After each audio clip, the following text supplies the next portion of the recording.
bienvenue sur le podcast Récits ocytociques. Des histoires de naissance positives et empuissantes. L'ocytocine, c'est l'hormone de l'amour. Ça signifie littéralement enfantement rapide. Je m'appelle Charlotte Ordou et j'ai l'honneur d'accompagner les familles en tant que doula. C'est durant ma dernière grossesse, où je cherchais à me nourrir de récits inspirants, que j'ai lancé les lives ocytociques sur Instagram. Vous retrouverez ici nos échanges. Porter l'espace pendant que mes invités viennent se livrer en toute authenticité est une expérience enthousiasmante et riche d'enseignements. Car il n'y a que les personnes qui enfantent pour savoir ce qui leur est juste. Installez-vous confortablement et plongez avec moi dans un bain d'ocytocine. Hello! Et coucou! Alors, est-ce que j'arrive à m'en sortir avec ça? Oui, c'est bon. Voilà. Mais je ne peux pas m'asseoir parce que mon fils n'est pas d'accord. Je suis dans le petit bout. Bienvenue dans le club. Ça me rassure. Je te remercie beaucoup. Vraiment, c'est un véritable honneur pour moi que tu puisses venir te déposer et partager ce récit de naissance au monde d'une autre façon que par écrit. Merci à toi. C'était, je ne m'attendais pas du tout. Mais du coup, ça me fait plaisir parce que j'ai l'habitude de tout écrire mais j'en parle jamais au final. Enfin, oui, mais pas comme ça. Je réponds juste à des questions. C'est pas pareil. On va voir si je m'en sors, si je ne remets pas les pinceaux.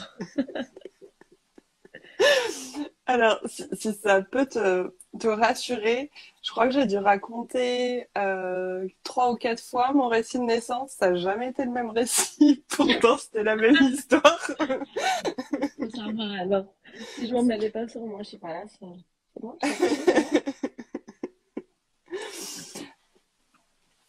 Bon, comment tu te sens, toi, là, maintenant? Ça va, ça va bien. C'est calme à la maison, bizarrement. Ah, d'ailleurs, je tiens quand même à m'excuser d'avance au cas où, parce que j'ai les chiens à la maison et c'est très bruyant devant. Du coup, il se peut qu'ils se mettent à aboyer à un moment donné. Alors, voilà, je m'excuse d'avance si ça arrive. Pour l'instant, ça D'accord. va. Ce que j'aime beaucoup faire, c'est proposer aux personnes qui viennent de se présenter elles-mêmes, parce que je trouve ça tellement plus intéressant au final qu'elles posent elles-mêmes les mots qui les définissent, ou en tout cas comment elles se perçoivent. Donc si t'es OK pour toi, je t'invite à te présenter. Alors, je sais pas, je m'appelle Sophia, j'ai 29 ans. C'est mon troisième bébé. Euh, je sais pas quoi dire. Je suis mariée, j'habite en Suisse et, et je sais pas. Je sais pas qu'est-ce que je pourrais dire d'autre sur moi. Et en même temps, c'est OK si c'est ça qui est là. Je te remercie. Sur la miniature, on a finalement décidé d'écrire A à D. Oui, l'autre c'était trop compliqué. Mais c'était drôle, j'ai regardé. Hein. Parce que voilà, ton aventure de naissance était bien différente au final, celle qui était prévue. Oui, un petit peu quand même, ouais. Et en même temps, voilà, le choix que vous avez fait avec ton conjoint, c'était un accompagnement de grossesse et d'enfantement à domicile accompagné d'une sage-femme. Oui, Voilà. oui. Alors, mon mari, il n'était pas du tout rassuré pour le faire contre nous. Enfin, déjà que, faut dire, à la base, il était pas très rassuré pour un accouchement de domicile. J'avais déjà évoqué l'hypothèse avec le deuxième et je le sentais pas du tout à l'aise avec ça. Et du coup, on s'est dit, bon, tant pis, c'est pas grave. Moi, je préfère qu'on soit sur la même longueur d'onde parce que j'ai pas envie qu'au final, ça se passe pas bien parce, parce qu'il le sent pas, quoi. Alors, pour le deuxième, on a accouché à la maternité. Et là, pour le troisième, je lui ai pas vraiment laissé le choix. En fait, je lui ai dit, écoute, je veux accoucher à la maison. Alors, tu te fais à l'idée, l'accouche à la maison. Alors, je lui ai laissé quand même le temps de digérer le truc. On en a discuté et on s'est dit, bon, avec sage-femme, quand même. C'était le parcours du combattant pour trouver une sage-femme qui le faisait à domicile chez nous, qui habitait à 1 heure de route. Du coup, je lui ai dit, écoute, il faut quand même garder en tête que ça se peut qu'au final, elle ne soit pas là à temps. Parce que bon, 1 heure, c'est quand même long. Et puis voilà, finalement, bon, c'est ce qui s'est passé. Mais oui, à la base, elle était censée être là. Euh, et je serais très curieuse de savoir qu'est-ce qui t'a amené, voilà, par exemple, même pour ta deuxième grossesse où tu envisageais déjà de faire à domicile. Qu'est-ce qui a fait que tu en arrivais à ça? Alors, sincèrement, il y a eu un très très gros, comment dire, un très gros changement entre mon premier enfant et mon deuxième enfant. À savoir que le premier enfant, il nous est un peu arrivé sans, on n'avait pas vraiment prévu. C'était une grossesse surprise que j'ai appris à 20 semaines et que Mm. du coup, j'ai pas beaucoup eu le temps de réfléchir à tout ça. J'ai surtout, on a surtout pensé à l'administratif, à l'organisation par après et on n'était pas vraiment préparé à avoir un bébé. Du coup, ben, ça nous est un peu tombé dessus. On a fait comme on a pu.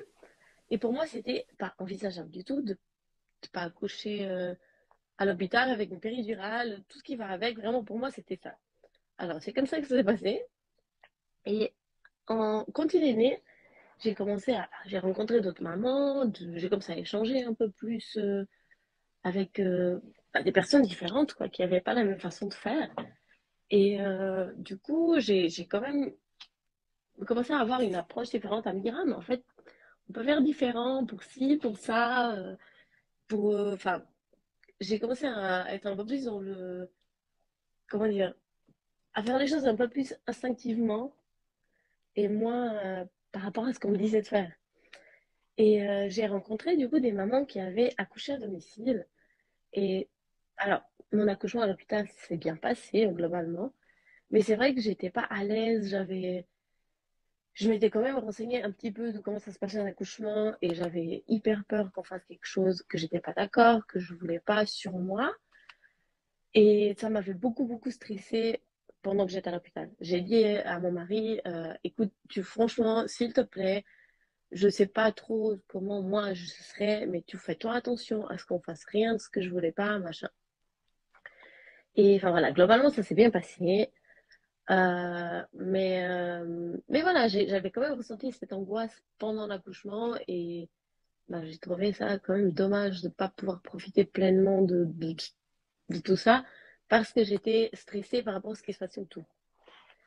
Et pour le deuxième, du coup, j'étais dans le même état d'esprit. Je me suis souvenue de ce qui m'avait stressée pour le premier accouchement.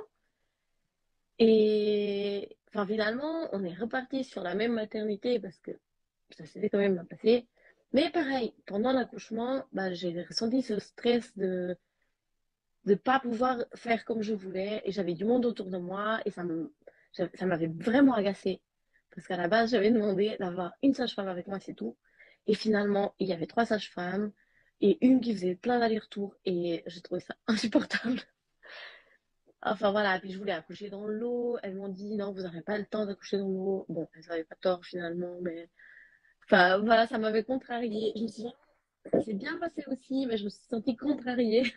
Du coup, au troisième, j'ai dit non, non, j'ai pas envie. J'ai envie de faire, sûrement le dernier en plus. J'ai envie de faire comme je l'entends. Et voilà. Du coup, je me suis entêtée là-dessus et c'est resté comme ça. Hmm. Je trouve ça hyper enrichissant dans le sens où, en fait, tes expériences en maternité euh, se sont, entre guillemets, bien passées. En fait, il y a des petits trucs qui t'ont dérangé, mais enfin, on entend Oui, beaucoup c'était parler rien de tout ce de. qui était violence Mm. gynécologique, obstétricale. Et là, en tout cas, de ce que tu racontes, c'est que ça n'a pas été le cas. Non, Et en même franchement, temps, c'est pas ça pour allait. autant qu'il y a eu entrave, quoi. Oui, voilà. Enfin, vraiment, c'était pas des expériences traumatisantes du tout. Enfin, J'avais quand même, pour mon premier accouchement, la sage-femme, elle était hyper gentille. Elle-même, elle m'a proposé, vous voulez pas essayer sans péridurale, vous voulez essayer dans l'eau. J'avais été dans l'eau, mais j'avais trop chaud, enfin bref. Mais j'étais tellement stressée, tellement dans ce truc carré qu'on nous montre partout, qu'il faut accoucher, accoucher sur le dos avec une péri, que pour moi c'était ça, et j'avais peur de faire autrement. Mm. Et pour le deuxième, bah, la sage-femme est un peu plus dure quand même. Et mais voilà, ça s'est quand même globalement bien passé. J'ai eu des accouchements assez fluides. Il n'y a pas eu de complications, pas eu de violence, rien. Mais même, c'était pas ça. Mm. C'était pas ça. Et donc, voilà, projet pour cette troisième grossesse avec Voilà. cette sage-femme qui accompagne à domicile. Comment se passe ta Oui. grossesse? Ça s'est plutôt bien passé. C'était, alors, c'était celle où j'ai eu le plus de symptômes. Donc, à savoir que pour mes deux premières grossesses, j'ai fait rien. Pas de nausées, rien. J'avais un peu mal au dos, un peu mal aux ligaments vers la fin, mais rien de spécial. Et pour celle-ci, j'ai un peu tout eu, hein. Remontée acide, nausées, vomissements, tout ce qui va avec la grossesse. Mais, mais c'est celle où je me suis sentie le plus sereine au final. C'est celle que j'ai le mieux vécue. Et ouais, ça s'est plutôt bien passé. Elle a passé vite. Mais oui, oui, ça allait. Ouais, tu disais, elle s'est passée vite. Tu me dirais, c'est parce que au final, euh, vous n'avez pas eu le temps de vous, comment dire, qu'est-ce qui fait que ça se soit passé vite pour toi? C'est une bonne. Ben, la première, elle a passé vite parce que je l'ai appris tard, bon, forcément. Et du coup, la deuxième, elle m'a paru interminable. J'avais vraiment. J'avais l'impression que j'étais enceinte depuis 2 ans. J'étais là, mais il sort quand ce bébé au final? En plus, il a dépassé le terme. Hein. C'était pas drôle s'il a rajouté pas une couche. Ça m'a vraiment paru long. Et du coup, là, la troisième, j'ai l'impression que bon, je travaillais aussi. Et je pense que ça a fait quelque chose. Parce que pour mon deuxième, j'étais à la maison, j'étais maman au foyer. Alors, je me concentrais que sur ça et sur mon autre enfant. Et là, je travaillais. Et du coup, j'avais un peu ma tête un peu partout. On cherchait un nouvel appartement, une nouvelle voiture. Et du coup, j'étais un peu prise par d'autres choses. Et la grossesse, elle a passé relativement vite. Mais non, mais elle s'est bien passé. J'ai l'impression d'avoir bien profité. Et enfin voilà quoi, j'étais pas à la fin de la grossesse, j'étais pas comme pour mon deuxième où bon j'en ai marre, il faut qu'il sorte maintenant parce que sinon je vais le sentir moins. Là j'étais plus sereine, il y avait des jours où j'avais hâte quand même, mais globalement ça me dérangeait pas. Si bébé voulait rester un peu plus longtemps au chaud, ça allait. Hmm. Et donc, euh, et donc, tu es en Suisse. Oui. Donc, je me raconte que peut-être que les accompagnements avec sa chambre à domicile sont un petit peu différents. En fait, c'est un rendez-vous type. Voilà. Alors ici, alors moi j'ai fait le suivi, on peut faire que avec la sage-femme. Moi j'ai fait quand même un petit peu de suivi avec ma gynéco. Et en Suisse, en général, on fait un rendez-vous par mois, sauf si problème ou si on veut pas. Mais globalement, c'est un rendez-vous par mois avec la gynécologue et deux rendez-vous ou trois rendez-vous à l'hôpital. Un pour la morphologie et un dernier juste avant le terme ou en dépassant le terme. Moi, j'ai fait le suivi chez la gynéco et je suis suivi chez la sage-femme. Donc, chez la gynéco, on fait une échographie, les prises de sang, machin. Et chez la sage-femme, c'était plutôt, alors, on écoutait le cœur de bébé à chaque fois, et c'était plutôt, on discutait de comment ça se passait sur le moment, comment on envisageait les choses par la suite. On regardait un peu, enfin, elle me faisait toujours un petit massage du ventre pendant les consultations, et enfin voilà, c'était plus du dialogue, et on préparait un peu tout ça, quoi, autant dans la tête, autant, comment dire, logistiquement. Ça va, non? Je peux m'asseoir? Merci. Hmm. Voilà. Donc, au final, C'était des moments, on va dire, très à l'écoute. Il y avait au final plus d'écoute que de, on va dire, paradigme médical, c'est ça? Oui, oui, après, il y avait quand même deux, trois petits contrôles. On a fait, je sais plus, le test du diabète, par exemple, je l'ai fait chez la gynéco, chez la sage-femme, pardon, parce que elle me faisait juste une petite piqûre sur le doigt et pas ce test avec le liquide horrible qu'on doit boire. Et enfin, il y a eu quand même deux, trois contrôles pour le streptocoque aussi. J'ai fait chez la sage-femme et on faisait toujours un contrôle d'urine au début, enfin, mais c'était plus axé sur le dialogue, ouais, que sur le point de vue médical, vu que de toute façon, ça allait tout bien de ce côté-là. Et, euh, et là, on s'approche à la fin de la grossesse. Comment tu sens ton conjoint? Parce que tu disais au début comme quoi t'es pas spécialement fluide pour lui. Alors, bon, faut dire que du moment où on a trouvé une sage-femme, il était quand même un peu plus rassuré, je crois. Et bon, je pense qu'il a eu le temps de se faire à l'idée. Et enfin voilà quoi. Après, il est très, c'est quelqu'un qui laisse pas trop passer quand il est stressé ou quoi. Il est vraiment calme. Il est d'une nature super calme, comme si rien ne l'atteignait. Et du coup, c'est bien quand même d'un côté. Mais ouais, non, je le sens quand même. Enfin voilà, c'est un peu, on verra ce que ça donnera, on verra comment ça se passe. De toute façon, ça sert à rien de trop prévoir parce qu'on sait pas comment ça va évoluer au final. Donc, s'en vient la fin de la grossesse et sachant que pour moi, les enfantements, ils commencent pas forcément le jour de la naissance du bébé, ils peuvent commencer un petit peu. Donc, toi, où est-ce que tu as envie de commencer ton récit de naissance? Alors, moi, je sentais pas trop venir l'accouchement. Il se passait rien de spécial. Et j'ai commencé à avoir quelques contractions par-ci par-là vers la fin de la grossesse, mais ça, voilà. Et moi, je dirais que ça a vraiment démarré le jour avant, parce que j'étais chez moi avec les enfants. Mon mari était sorti un petit moment, il était pas très loin, mais il était pas là. Et je sais pas, je me sentais bizarre un peu, je me sentais déconnectée. J'étais avec mes enfants, mes grands, et j'arrivais pas à être avec eux. J'étais en train de les coucher. Et ma tête avait ailleurs, vraiment. Je sais pas, je saurais pas expliquer. C'était un sentiment très bizarre. Euh, je me sentais un peu, comment dire, c'est un mélange d'anxiété, mais d'excitation. Je sais pas trop ce que c'était. Je la sentais venir, en fait. Et j'avais quelques contractions, mais rien de très méchant. Et j'ai quand même averti mon mari. Je lui ai dit, écoute, j'ai quelques contractions, mais pour l'instant, ça va. Mais garde ton téléphone sur toi au cas où. Et puis j'ai dit, mais je me sens un peu bizarre. Puis il me demande bizarre comment. Puis j'essaie d'expliquer, mais impossible d'expliquer ce sentiment. Puis il me dit, mais tu veux que je rentre? J'ai dit, bah écoute, pour l'instant ça va, reste. Si jamais, je te le dis. Alors j'ai couché les enfants, j'allais me coucher.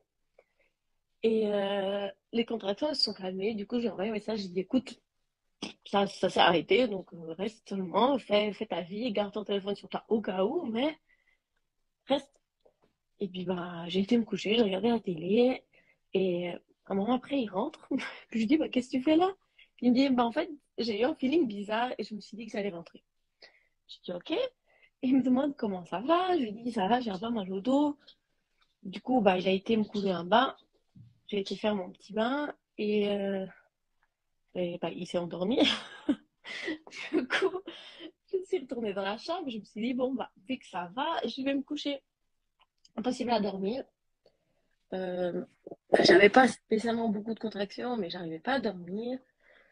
Et enfin, du coup, j'ai regardé la télé, machin, mais je pense que jusqu'à 3 4 heures du matin, jusqu'à ce que je m'endorme, je sais pas trop comment. Puis le lendemain, je me réveille quand même relativement tôt. C'était les vacances, donc les enfants étaient à la maison. Je vais aux toilettes et j'ai de nouveau des contractions. Et je me dis, super. Alors j'appelle mon mari, je lui dis, écoute, j'ai de nouveau des contractions, ça me fatigue, j'en ai marre, j'ai l'impression que j'ai des contractions pour rien tout le temps. Et bah, il se réveille et tout, mais il me dit, mais ça va, j'ai l'impression que c'est un peu plus que d'habitude. Je lui ai dit, oui, elles sont un peu plus marquées, mais c'était pas encore les vraies contractions.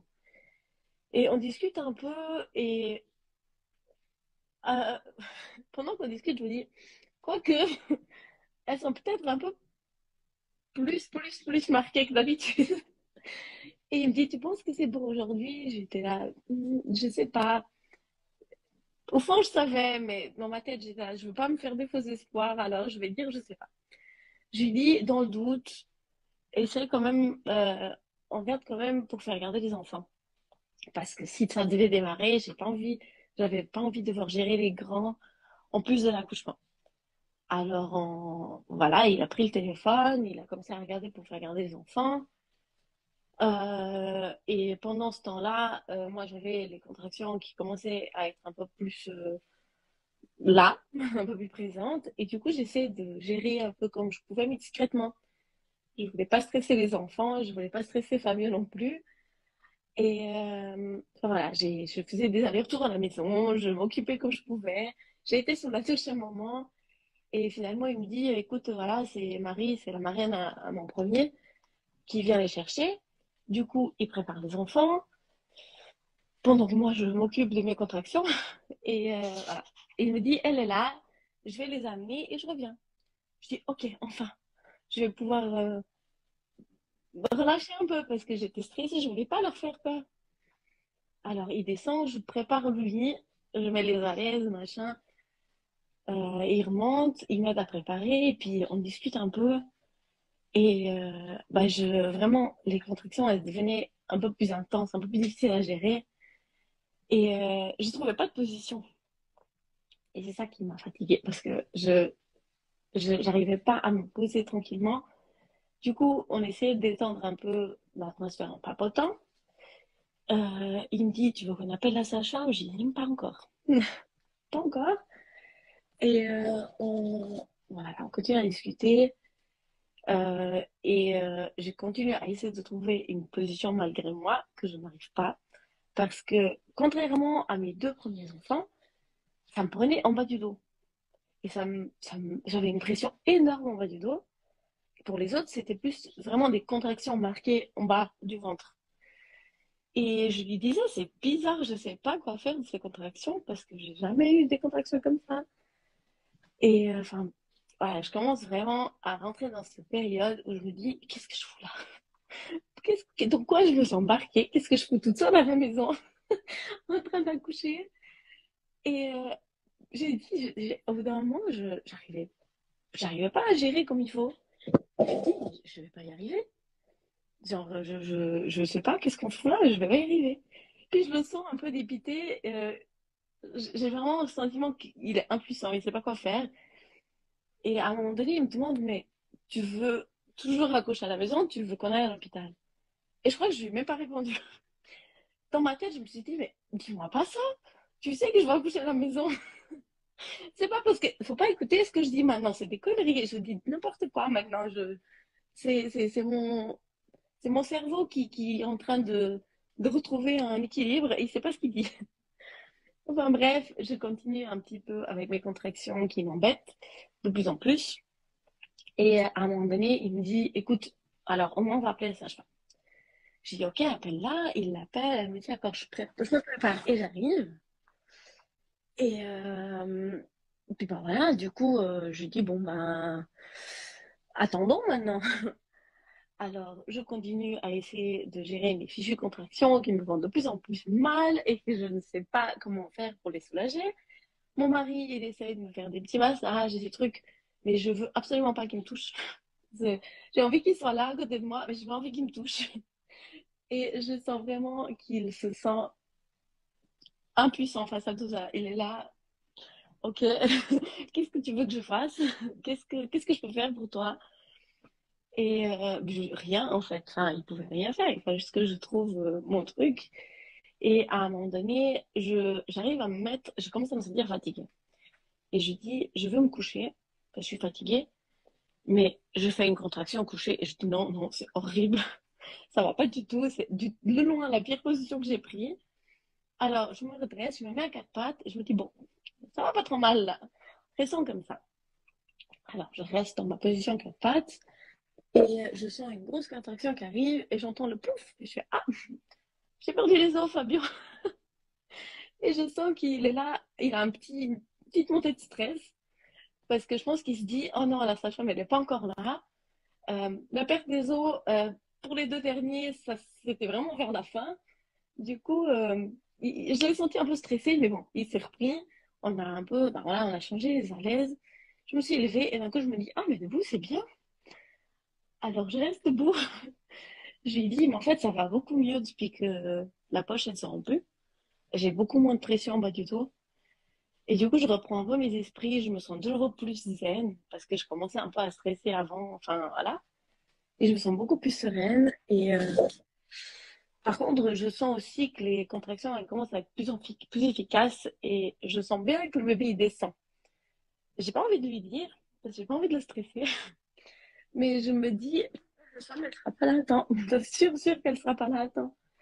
Et moi, j'étais persuadée que ça prendrait du temps hein, avant. Et du coup, je me dis, bon, on laisse faire. Alors, je commence à sentir cette envie de pousser. Que, bon, voilà, que on ne peut pas la renier, celle-là. Alors, voilà, je reste debout. Oui, bébé. Je reste debout avec mes contractions où ça va beaucoup mieux. Mon mari est à côté de moi. Je m'appuie sur lui. Du coup, ça me fait du bien de nouveau qu'il s'approche de moi. Et à un moment donné, je sens le bébé, il est très bas. Et je lui dis, j'ai pas envie de lui dire, mais j'ai pas trop le choix. Je lui dis, écoute, je pense que ça ne devrait plus trop tarder. Et je sens que vraiment, il bug. Il me regarde comme ça. Il a un petit bug de 15 secondes. Et bah voilà, qu'est-ce que tu veux faire? Il est là, il est là. Et du coup, vraiment, j'ai mis ma main pour être sûre et je sentais sa tête. J'étais là. Ouais, non, il est là. La sage-femme ne sera pas là. Il faut que tu te débrouilles avec moi. On va faire ça les deux. Mais franchement, il a été incroyable parce que je sais qu'il était stressé, mais il n'a rien laissé paraître, vraiment. Et à un moment donné, ben, je sens une autre contraction qui arrive et j'étais donc debout hein, tout ce temps. Alors je me remets, ben, je sens que le bébé il arrive, alors je me mets à quatre pattes plutôt. Et j'ai dit à Fabio, tu restes là parce que je sais pas si je vais réussir à réceptionner le bébé ou quoi. Je préfère que tu restes là au cas où. Alors, il reste derrière moi et j'ai ma contraction. On sort la tête du bébé et j'ai l'impression que pendant cette période-là et la contraction d'après, il y a eu une éternité. Autant avant, j'avais l'impression que les contractions s'enchaînaient et que j'arrivais même pas à respirer. Autant là, j'ai l'impression que c'était hyper long. Et voilà, contraction d'après, on sort le bébé, je le prends sur moi, je me couche parce que ouais, je me suis sentie vraiment, j'ai eu toute cette pression qui est partie. Je me suis couchée avec. Mon mari, il a été chercher un petit linge, une m'a mis dessus. Et à un moment donné, je me dis, mais t'as regardé ce que c'était? Il dit non. Du coup, je regarde, je vais bah, c'est un garçon, le troisième garçon. Et voilà, je dis à mon mari, viens t'asseoir à côté de nous. Sauf qu'il n'arrêtait pas. Faire des allers-retours dans la chambre. Je pense qu'il avait besoin de relâcher aussi. Voilà, et puis du coup, après, on s'est dit, on va appeler la sage-femme pour lui dire, mais on n'a pas réussi à la joindre. Puis elle nous a appelé une demi-heure après pour dire qu'elle était là. Alors mon mari, il a été la chercher devant, puis elle est rentrée, et puis ben, on a... Enfin voilà, elle dit, ah bah voilà, je suis venue un peu pour rien. Je savais non, pas pour rien, je suis venue pour la suite. Et voilà, du coup, tout ça, ça m'apparaît hyper long, raconté comme ça. Et puis, ça passait relativement vite, hein, parce que je dirais que je me suis levée vers, je sais plus, ça devait être 8h, 8h30. Les enfants, ils sont partis vers 10h, et le bébé, il est né à 11h15. Ouais. C'était quand même pas trop long, quoi. Voilà, c'était un peu notre petite histoire. Hmm. Et comment s'est passée la délivrance du placenta? Alors, il n'avait pas envie. Il a pris son temps, le placenta. Quand la sage-femme elle est arrivée, elle a contrôlé, elle a dit le cordon il a fini de battre, alors on peut couper. Du coup, voilà, on a fait. Elle m'a dit, est-ce que tu sens des contractions, tu sens envie de pousser encore? Je lui ai dit non. Elle me dit, tu sais, souvent on dit que le placenta, il aime bien sortir dans la même position que le bébé. Alors elle me demande comment j'ai accouché. Et j'ai dit, j'ai accouché à quatre pattes. Alors elle me dit, bah, t'as envie de te remettre à quatre pattes et on essaye, enfin, on regarde si ça se passe quelque chose. Et je lui dis, ok, on essaye. Et en même temps, je me dis, j'ai envie de faire pipi. Alors elle me dit, bah, viens, je viens avec toi. Et du coup, bah, quand je suis allée aux toilettes, le placenta, il a décidé de sortir. Et du coup, elle m'a dit, est-ce que tu veux regarder? Est-ce que tu as déjà regardé? J'ai dit non. Parce que, bah, à la maternité, on te demande pas ce genre de choses. Et du coup, j'ai dit, bah oui, je veux bien regarder à quoi ça ressemble. Parce que bon, en photo, c'est pas pareil. Et du coup, bah, voilà, elle me contrôle, elle me montre, elle me dit, voilà, ça c'est comme ça, il était dans cette position-là, le bébé il était là. Et elle me dit, bah, c'est tout bon. Elle me demande ce que je veux en faire. Et je lui dis que je voulais faire une empreinte, mais j'ai oublié complètement de regarder avec la doula pour faire l'empreinte. Elle me dit, tu sais quoi, tu le mets de côté et tu l'appelles cet après-midi. J'ai dit, d'accord. Alors, voilà, du coup, on est retourné dans ma chambre où mon mari il était en train d'habiller le bébé. Et elle me dit, ben, tu l'as déjà mis au sein? J'ai dit non. Du coup, ben, on l'a mis au sein, on est resté un petit moment. Elle a pris ben, voilà, le poids, les mesures, tout ça du bébé. Et elle était super chou, elle était tout là, au petit soin pour nous, mais tout en nous laissant de l'espace. Et ça, c'est vraiment quelque chose que j'ai trouvé super cool, parce qu'à la maternité, on te lâche pas. On est là et on contrôle s'il y a une déchirure, s'il y a quelque chose. On contrôle le placenta, on contrôle le bébé et on n'a pas le temps de profiter d'être un petit peu dans notre petite bulle post-accouchement, quoi. Et là, elle nous a Ouais. vraiment laissé, elle a fait les choses qu'il y avait à faire, mais elle nous a laissé notre espace et enfin, j'ai trouvé ça vraiment, vraiment cool. Oui, bébé. Oui, donc au final, premier accouchement, t'avais toujours quelqu'un qui venait comme gêné. Et Oui. là, même au final, avec jusqu'à la naissance du placenta, elle était là à côté pour vous laisser vivre pleinement l'instant. C'est ça, c'est vraiment, ça a fait toute la différence. Et puis même pendant le travail, euh, pendant les accouchements avec un été, je me suis sentie un peu encadrée. Je pouvais pas gérer comme je voulais. Je pouvais pas me balader à la maison comme j'ai fait pendant ce troisième accouchement. Même au niveau, ça fait du bien de vocaliser pendant les contractions pour lâcher un peu. Des fois, c'est même pas forcément la douleur, c'est juste relâcher un peu tout ça. Et à l'hôpital, j'ai jamais osé le faire. Parce que je me sentais, je sais pas, observée, jugée, je sais pas trop qu'est-ce que c'était, mais j'osais pas. Et là, alors, je pense que les voisins du quartier m'ont entendu accoucher. Parce que bah, j'étais à l'aise, assez à l'aise pour pouvoir un peu gérer ça comme je voulais, quoi. Et ça a fait vraiment, ça a fait toute la différence. Si ça arrivera sûrement pas, mais si je devais avoir un quatrième bébé, je l'aurais de nouveau à la maison, mais sans aucune hésitation. Mm. Et mon seul regret là-dedans, c'est de ne pas avoir insisté plus pour le deuxième, du coup. Merci. Mais merci à toi. C'était sympa d'en parler. Ça fait bizarre parce que d'habitude, on me pose des questions, genre comment ça s'est passé ci, comment ça s'est passé ça. Mais j'ai jamais eu à le raconter en guillemets de A à Z. Et maintenant, après coup, je me dis, ah, j'ai oublié ci, j'ai oublié ça. C'est pas grave. C'était des détails. Est-ce que tu veux bien te laisser m'asseoir maintenant? Oh, tu vas aller. Je ne sais pas comment tu as fait pour les écrire, tes récits de naissance, mais je crois que de mon côté, j'ai dû l'écrire et y retourner, et y retourner, et y retourner. Oui, Oui, j'ai oublié. oui, oui. J'ai dû modifier le texte, je pense, 150 fois, parce que j'avais toujours oublié quelque chose. Et je me suis dit, ah, mais ça s'est passé après, en fait, pas avant. Enfin, j'étais tout. Heureusement qu'on peut effacer et remettre, hein, parce que là, en parlant, c'est pas pareil. Et au final, c'est OK. C'est ce qui est venu, c'est ce qui était là et Oui, c'est un peu plus important, quoi. hmm. Est-ce que euh, toi, il y a quelque chose qui t'a vraiment soutenu dans cette préparation pour aller vers cette naissance à domicile?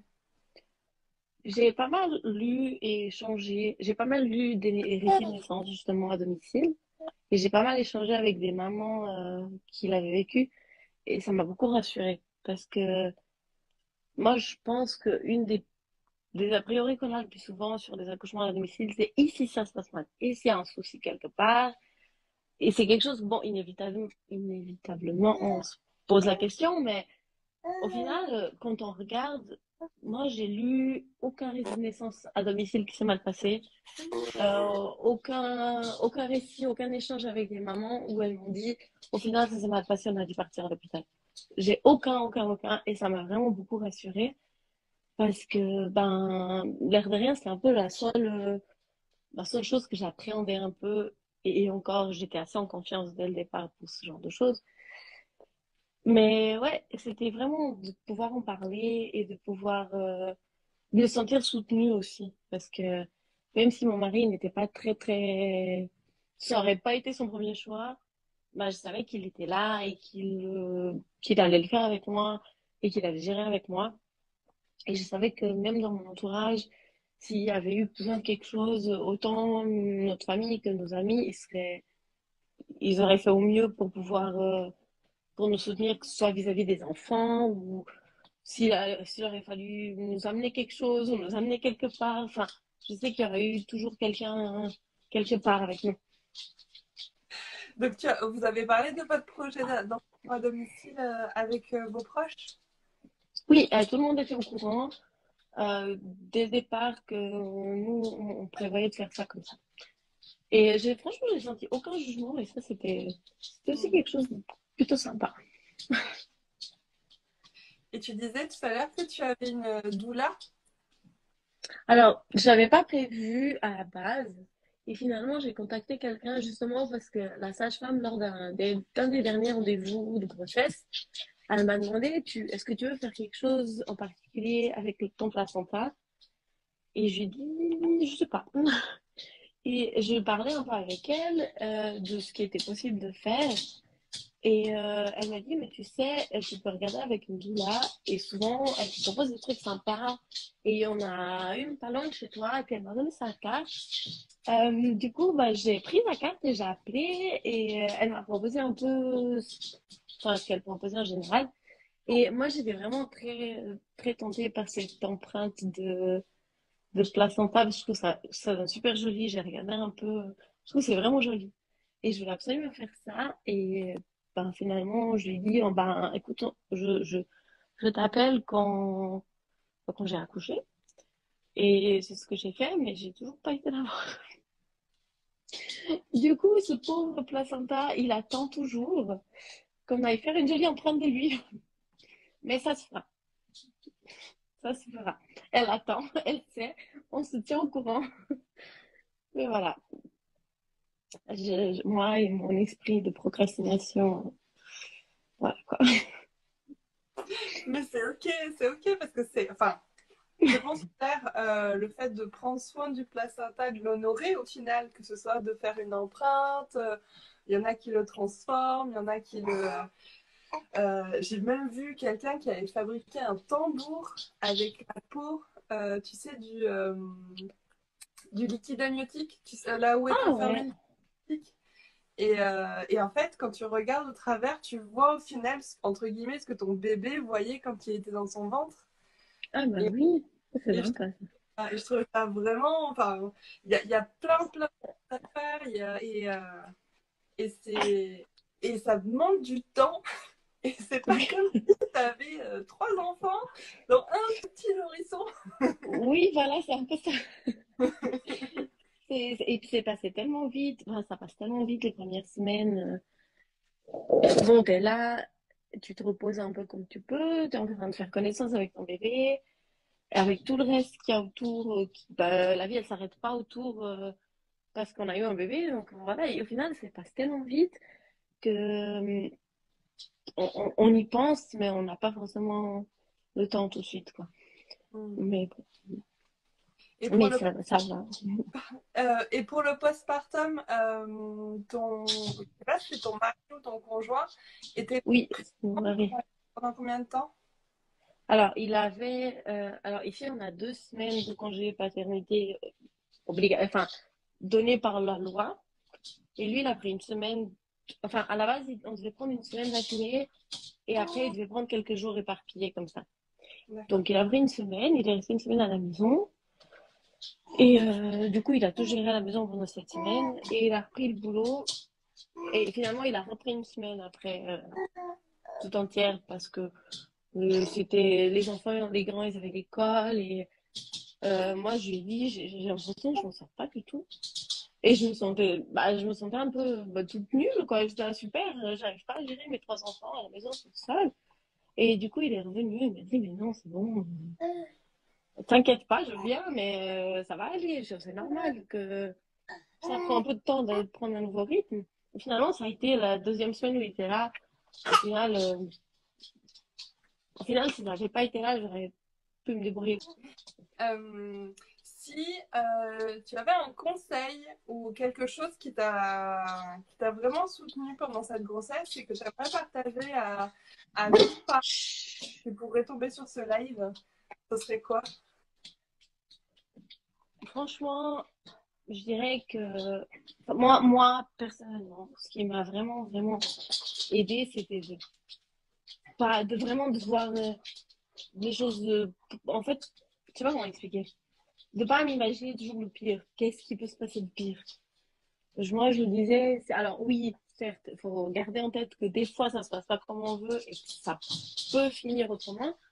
Mais moi, du début à la fin, je me suis dit, mais non, ça va bien se passer. Il n'y a aucune raison pour que ça se passe pas bien. Il n'y a aucune raison pour que ça se passe pas comme on l'avait prévu. Et bon, voilà, et du coup, c'était ça. Et vraiment l'échange avec les autres mamans qui ont vécu pareil ou qui ont le même projet. Moi, ça m'a vraiment rassurée. Je me sentais super zen.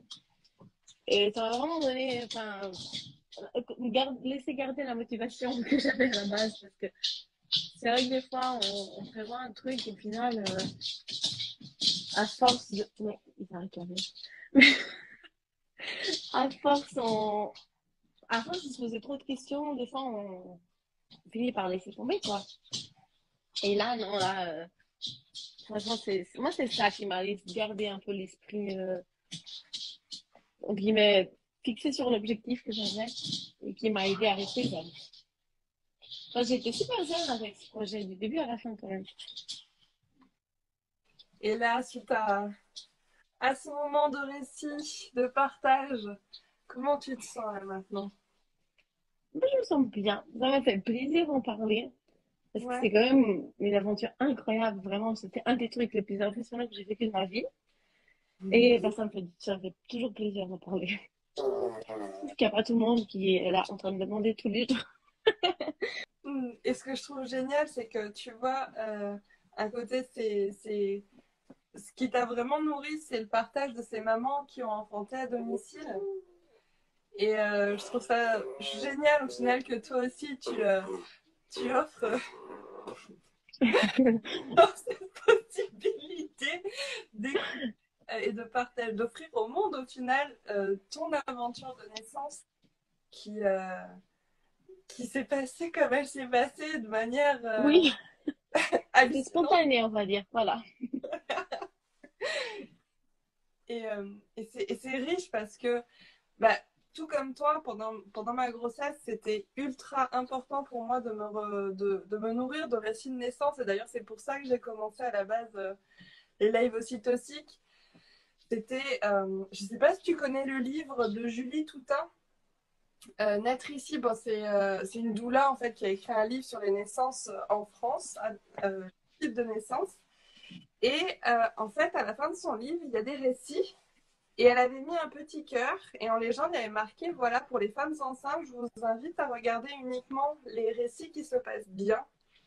Parce que voilà, Mhm. pour faire le plein d'ocytocine pendant la grossesse, il vaut mieux écouter des récits, lire des récits qui se passent bien. Et donc, c'était mon idée première, voilà, en lançant ça, parce que moi, la lecture, c'est pas mon fort.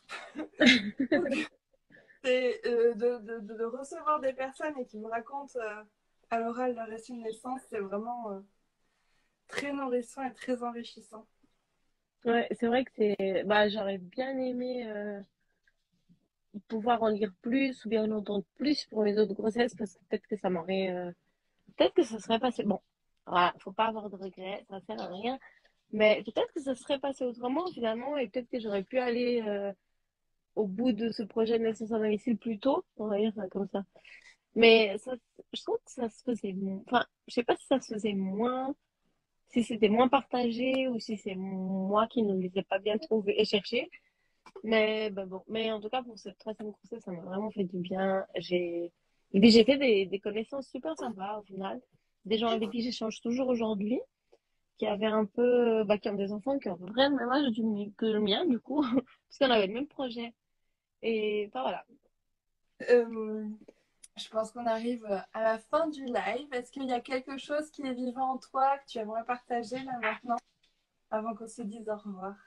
Je sais pas, je sais pas, pas spécialement. Alors franchement, bah c'était super sympa de m'avoir proposé. Ça m'a fait vraiment plaisir d'en parler. Même si j'ai l'impression que je me suis emmêlé les pinceaux 150 fois. Mais ça m'a fait plaisir d'en parler. Et bah, du coup, bah, je suis désolée, je ne vais plus rester tranquille assise parce que bébé, il voulait pas. Et voilà, mais ça va, ça va. À part le cadrage qui était de temps en temps un peu douteux, je pense, ça a été. Tu vois, on va dire que nos enfants se sont soutenus l'un l'autre parce que, voilà, je bouge aussi tout le temps. Hein, il y en a qui ils se marrent. Bon, voilà, au moins il se marre, c'est déjà ça. Merci du fond du cœur, Sophia, pour ce moment, cette riche histoire de naissance. Merci. Alors, comment vous sentez-vous après cet épisode? J'ai très envie de connaître vos ressentis, donc n'hésitez pas à les écrire en commentaire. Vous pouvez également laisser une note. Cela contribue à donner plus de visibilité à ces aventures impuissantes. Si cela résonne juste pour vous, partagez cette histoire, qu'elle puisse soutenir d'autres familles en cheminement. Je vous remercie, vous envoie plein de chaud doudou et vous dis à la semaine prochaine pour un nouveau récit ocytocique.